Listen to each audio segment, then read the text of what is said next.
This book is called The Drinking Gourd. It is a story of the Underground Railroad by F.N. Mongeau and pictures by Fred Brenner. It has 6 chapters, and it's about a family that follows the Drinking Gourd. The stars of the Big Dipper have led a runaway slave family to Deacon Fuller's house, a stop on the Underground Railroad. Will Tommy Fuller be able to hide the runaways from a search party, or will the secret passengers be discovered and their hope for freedom destroyed? It was Sunday morning, and Tommy Fuller was in church. He wasn't paying very good attention, and he found an apple in his pocket and some fishing line. He could hear the geese outside in the front yard of the church, so he decided to tie the apple onto the fishing line and hang it out the window. Well, you can imagine what was going to happen. Well, Tommy caught a goose. Everyone in the church heard. It was quite a commotion. Tommy's mom and dad had to do something about this disruption. Well, Tommy's father was very upset with him and sent him home and told him to go to his room. Tommy walked home. But when Tommy got home, he didn't go to his room. Instead, he went to the barn to go play in the big hay bales. But when he landed in that hay, he heard something. Tommy had discovered in the hay wagon Big Jeff, Little Jeff, Vinny, and Baby Pearl.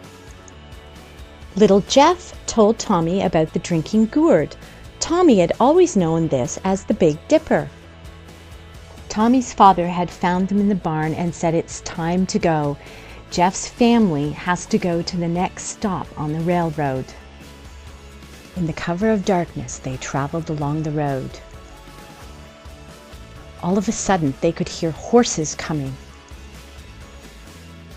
It was a search party looking for Big Jeff and his family. Now, just for a second here, let's look at the artist's rendition of how he's portrayed Tommy. His body's all slouched, his head is down, his eyes are closed. He's portraying sadness, and he is very afraid of these men on horses, as his father had to probably run into the hay bale or run into the bushes to run and hide from these men. Now, this is the artist's interpretation of what Tommy is thinking about at these moments.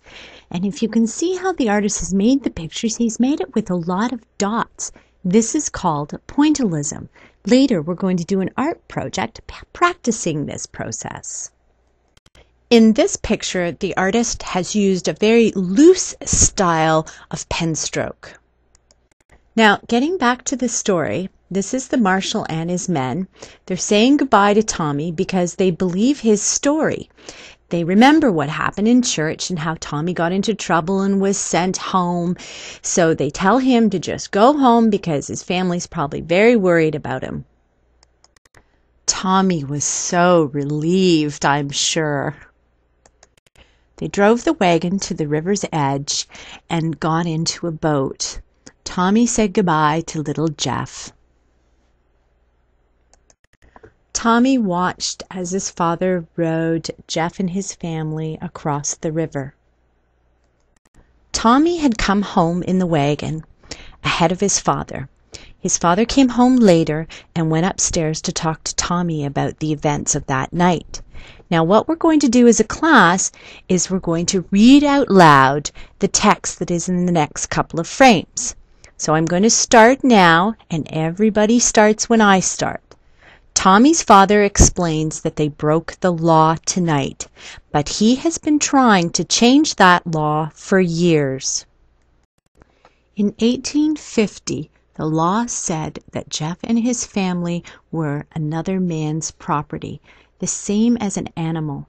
Mr. Fuller believed this is not right. People should not own people. He could not obey that law because it was wrong. Tommy lay in his bed, thinking about little Jeff and the others. He thought if they could just get to Canada, they would be free. Out of his window, he could see the bright North Star. and pointing up to it in the dark night sky sparkled the drinking gourd. Now, this is the end of our story, and I'm going to get a couple of volunteers to hand out the poem of the Drinking Gourd. And what I want you to do within your groups is read the poem silently to yourself, think about what it means in relation to the story, and then you can discuss within your group what you all think it means, and then we'll all come together and we'll talk about it as a class.